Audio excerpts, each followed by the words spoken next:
Hey guys, and welcome to AMCHS AVP's brand new podcast, The Mandate, where we give you our facts and opinions or just have a discussion about random stuff. We are your hosts, Patrick Winking. Race Morgan. And for today's guest, we have the debate teacher, Alfred. That is me. So just tell me a bit about yourself for people who don't know. Give us a basic rundown of what you do for the school. So I am the speech and debate teacher, but I also dip my fingers in the theater department and also the history department. So I teach 4 classes, none of them the same. I'm also the UIL academic coordinator over all of the UIL events and the assistant theater director. So yeah, I do just a little bit of everything. Thank you, I appreciate it. So I guess we can get into today's topic. I guess for today we tried to ask a teacher basically what students can do after high school to try and find their path, to try and get just some knowledge and wisdom from an actual teacher on students who are kind of lost. And I think that's a problem that we see in a lot of high school students. Or how we can prepare to go into adulthood and understand yeah, stuff like that. So yeah, a couple things, and one thing that I definitely recommend to everyone after high school is follow your passion. I had counselors I had 2 counselors in high school. One was do this in college so you'll make money, and the other one said, do whatever you want in college that you're going to follow your interests. Yeah. Mm-hmm. And if I could go back and slap the one who said, do what you want to do for money, I would. Because I am a very big, huge history and political science dork. I go home, my TV goes on CNN and MSNBC and stays there till I go to bed. Fair enough. But I studied history and I studied political science in college. Now, what did I do with that when I got out of college? Yeah. I went directly into graduate school because this was right when the market fell out and the first recession of 2001 kind of hit us. Mm-hmm. So, not great timing. Not great timing at all. No, not one bit. But so I went into grad school, continued studying what I liked, and all through this time I had a job in Austin. I guess I can say this. I was bartending at the time.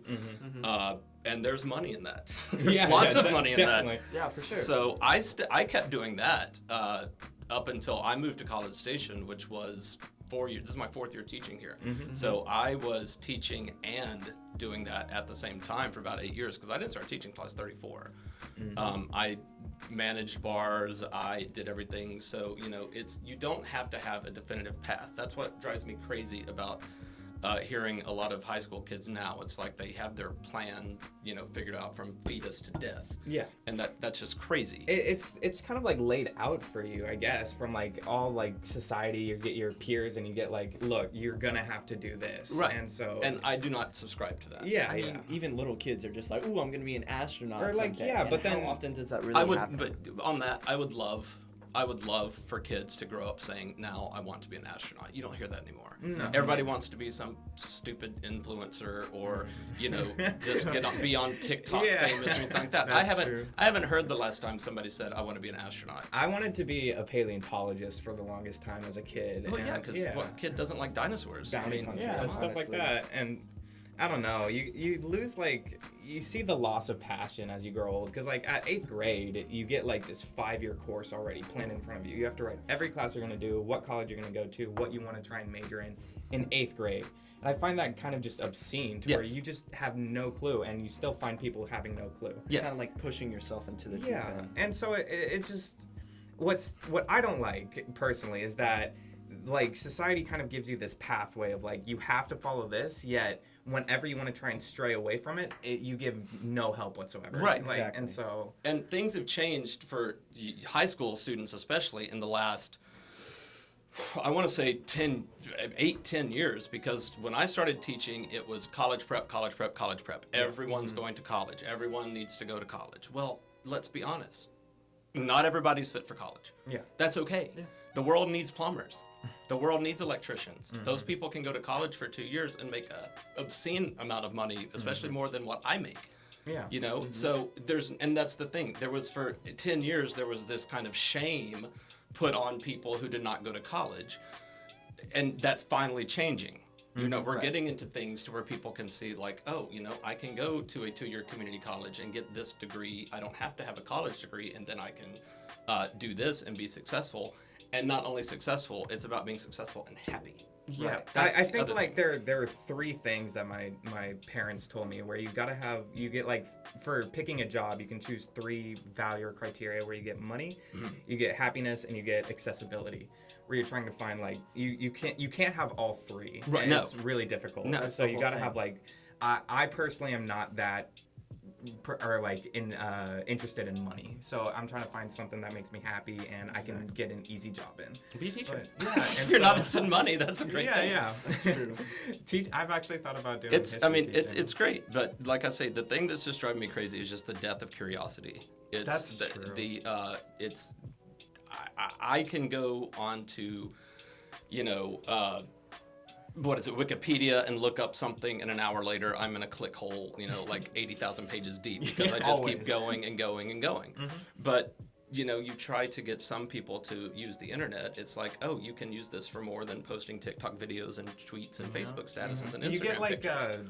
just referencing again to like what we're learning in English. I thought this was probably one of the most interesting books I've read was the Fahrenheit 451, where you get like that. Exactly. You get it was so like realistic because you can really see it in like today's society. I thought that was the biggest thing, to where you can really see the parallels Like between the addiction two. to social media. You get the addiction of like loss of interest, and like a society put it on themselves, Right. not this government. Right. It's an absolute dumbing down Yeah. of the population. And it's become, over the past 5 years, even more and more just, I mean, we have people putting sheep medicine down their throats. It's, Yeah. I mean, Yeah, come I on. I mean, attention spans get shorter. People just want everything. They to be lose fast, like fast, fast, yeah, fast, they fast. they lose the cognitive thinking of Yes. thinking for yourself. critical thinking, Critical especially. thinking. Critical Yeah, yeah. thinking is going by the wayside, and that needs to change a lot too. It seems so ingrained now to where I find it like difficult to try and view a way to try and get out of the rut. Yes. Exactly. And so Yes. it seems like this generation is also very pessimistic for a reason. Oh, Because- you have every reason to be I mean, pessimistic. everyone used to look to the future with like hope and stuff, and everyone just And like, well, oh like, yeah, yeah, this is gonna be today you great. just get like this really, really sad future Right. that you kind of got put into, and you don't really have a choice in it. I mean, and y'all's So- college costs are just absolutely ridiculous. I mean, I- people. Yeah, people don't have to go to college though. Like No, I could they- start like a small photography business This and is make like some very true. serious money. This is very true. Entrepreneurship and small businesses are what is going to be a lot. I mean, y'all are in the place right now where y'all are seeing a transformation of the economy because it's fixing to go to a more work at home and a more decentralized thing. It's not going to be. But with that, and this is what I was kind of talking to Patrick about, which is what I was going to talk about, but this has become more interesting, is the biggest piece of advice I could give a student right now is work on your communication skills. That is the one thing, up until 4 years ago, you had to have half semester of speech. Just to learn how to communicate. This is also a self-plug. Oh, it's also we don't have speech anymore. Oh, okay. Yeah, no. I We mean, don't. I remember taking that half semester course in like eighth grade. Eighth grade, right? But it's something that people need. If you there's a study done by the New York Times, Wall Street Journal every year about business people who are hiring large corporations, what they look for from people, and it is communication skills. It's not computer skills. It's not finance skills. It's communication skills. Because I can tell you what to do, but if you can't communicate what you're doing to me or have a conversation with me, it's going to be very hard to get things done. I mean, I'm a people person. I want to go into something like PR. I mean, And that's like the that. thing. You know what's something you want to do, so you want to do something people related. Yeah. That's great. Which is like a huge variety of things. That's It's- exactly it's- right. Every business needs someone If you don't to, like, change your talk. major, if you go to college and don't change your major at least twice, you did it wrong. Yeah. Yeah. I'm pretty sure my dad changed it like 6. Yeah, I Something like changed. that, I yeah. changed mine once, but then I added 2 different minors. And then society views that as wrong. Like, oh my gosh, you don't know what you're doing. But like, that's the thing. We're all working to try to find what we want to do and how we Well, I want mean, to do it. that's why I think like it's put way too early on people, where you get that like you have to do it this way Right. or else it's wrong, and you have to follow that. It's just track. like and a I think- sense of anxiety that builds over like high school. And so stuff. I think there's just like way too much value put on the wrong stuff Yes. in high school. For sure. And it's like whenever you're maturing into like this adulthood and this huge pessimistic world, it gets very, very daunting. Yes, you just it have does. no idea what to do. Yeah. And I find that like you have no one to go to, I guess, because like teachers like it's hard to find a teacher where you can really just talk to about stuff like this. Exactly. And like they're only there to teach you like chemistry or algebra, and Or you like can't. history or something. I mean, yeah, but I think like having these types of conversation, it can really like open the eye to Yes. different worldviews, and that's why I wanted to try and talk about this, because I'm pretty sure this is something every single high school student is going to have to. Oh, struggle with. absolutely. Oh yeah, for sure. And I know people who are my age, which, they still have not found out what they want to do, but they're some of the most interesting freaking people I've ever met, because sure. they've done this, they've traveled here, they've had this little odd job, they've done this. No, little responsibility. They have very little, but they're able to do what they want, and they don't have a job. They do little things around there, but it's not that they're dumb or anything. They just don't subscribe to everyone's opinion of what he should do. I have a member of my family who's almost the exact same way, trying to figure out, because it's like everything that society values, like we've been talking about, is not for him whatsoever. Right. And Yeah, so exactly. he's really trying to try and find his way out of it, yet like it gives no other options. Yeah, and like- so you get like these conversations where you get like these new examples of what you can Right. do, and what the experiences of like, a teacher or someone who knows what their life is like Like my figured uncle, out. he just went along the whole basic thing, and then realized it just wasn't for him, and then dropped out and started working for technology companies until Stuff he like just that. started his own. Yeah. And just started his own thing where he's running cable, installing TVs, and he makes a lot of money because that's where the money is. Well, I mean, if that's again like going into like the 3 criteria where you can just really put in a lot of work into like the criterias that you want of like accessibility, money, and happiness. And so I'm pretty sure my dad had the same thing where he was going into computer science until he just said, bump it, I'm going to do 12 years of school to do anthropology Right. and do what I want. Yeah. And study what I'm interested in. Yeah. And I've always been very, very passionate in doing something that I want to do. Yes, you don't want to be miserable. Yeah. You absolutely don't want to be miserable. I mean, don't get me wrong. Every job, there are days I come in here and I have the best day. But then, in every job you do, you're going to come out of here and you're like, Jesus Christ, do I really have to go back tomorrow? Yeah, But exactly. if you do that every day, your life's going to be miserable. Because Yeah. then if you get married, your wife's going to be miserable, and then your kids are going to be miserable. Try to do something you enjoy. What's weird about this? I just remembered like a conversation I had with my grandparents where they were talking about how overall their generation, they said so, I don't really have anything to back this up, but their generation was overall happier because like a lot less value was put on like you have to find this ideal sense of happiness. Exactly. Right. And so you get like, hey, you're expected to work at a factory job and have 3 kids. And I mean, everyone just kind of went that way since it was so easy. And when you have that expected value, you're like, okay, I'm now happy and fulfilled. Yet now the fulfillment is put on so much onto like really high goals of Right. you have to be this true happy. You have to get like this dream job of movie star. And you get like this more pessimistic world where they can't really pursue it without going into like student debt, going into like these jobs that like almost no one can get into. Right. Yeah, and that's the whole thing. Like, no one wants to be like the one person who's stuck in the societal rut who wants to just go to Yeah, college and so just that's like why do something lame. They want to all do something interesting. There are just so many layers on top of one another now to where it's really difficult to try and get into like the nitty gritty of like what do students want at this young of an age, or what do people want, and it's just because people don't always know. We don't They don't know. always and know. it's getting more complicated. Oh. And you're getting way too much, like you're getting more and more pressure onto these high school students. Exactly. Where you're just like stuck, and you're like, I don't know what to do. And- that's the simple answer. And I think that's the generational changes you're talking about, because like you say, the generation, your grandparents and stuff like that was, expected to get married, have a kid, have a job, all that, have a house. But I'm in that little area between Generation X and the millennials. It's like a 4-year little gap they call zennials. And we are the least likely to get married. We are the least likely to get to own a house. We're the least likely to just pretty much do anything that we're supposed to do. We have less overall wealth than other people. We don't own a lot of things. And that's because things changed in that 1980s to late 70s to late early 80s period, to where the focus is on what you had to do changed. We were the ones that we had to go to college. We were pushed into going to college, but we were also we grew up with technology. Yeah. Right. Right. it's the very start off. The very start off. Yeah. Like when I turned 5 years old, Nintendo was just coming out. Okay, so when I got into college, the old late high school, the internet was just becoming a thing. When we got into college, you know, the internet was starting to be used. People were just starting to use laptops in college. But we've pretty much grown up with it, so we're pretty much just like, we're the most adaptable people. And that's something that I think your generation is not so much accepting of. Yeah. Yes. That's true. Yeah. Y'all are focused on this and this right here, where my generation, we just are like, whatever.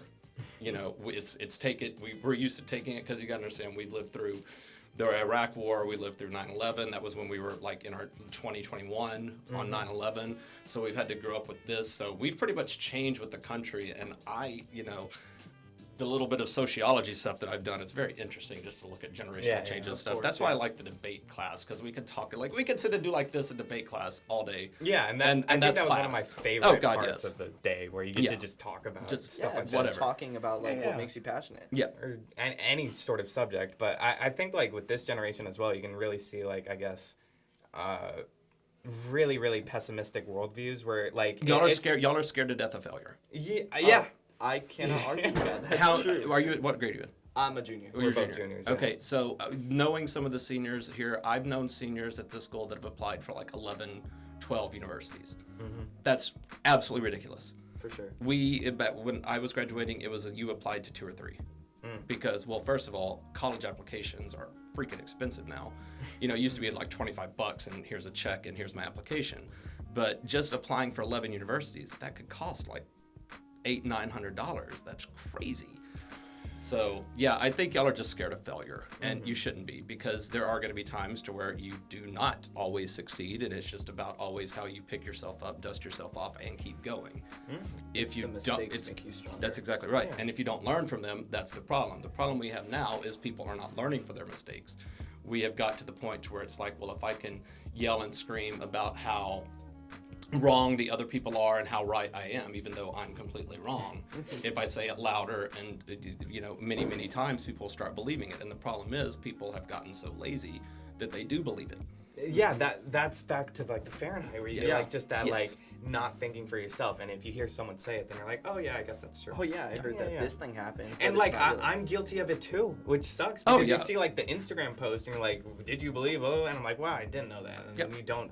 It's, I don't know, it's just like source checking. Like, any and random guy could just post any random thing. If you're not just passionate like, in it, then you just don't really care. Exactly. And so you won't fact check it and you believe it as truth. Yeah. Yeah. So like my worldview is very limited. And then you because get I like don't go out and explore. Yeah, you like get this like ingrained, really, really ingrained, like rooted belief or like system of just like not fact checking, or like in this like, again, like this filter bubble where you're just kind of like, you're not experiencing other world opinions or other views, and so you get like, I don't know, as you grow older into it, it's harder to get out of, I guess. And so as you're born into like this new media iPhone age, that I think that was our generation, where you get born with the first iPhone. And so then you just like learn to live with it, and you don't know how to get out of it since you weren't like it's living like we're out literally of it. trapped. Well, that's in this like loop. That's the other issue that I have that drives me crazy. Let me just go on things here.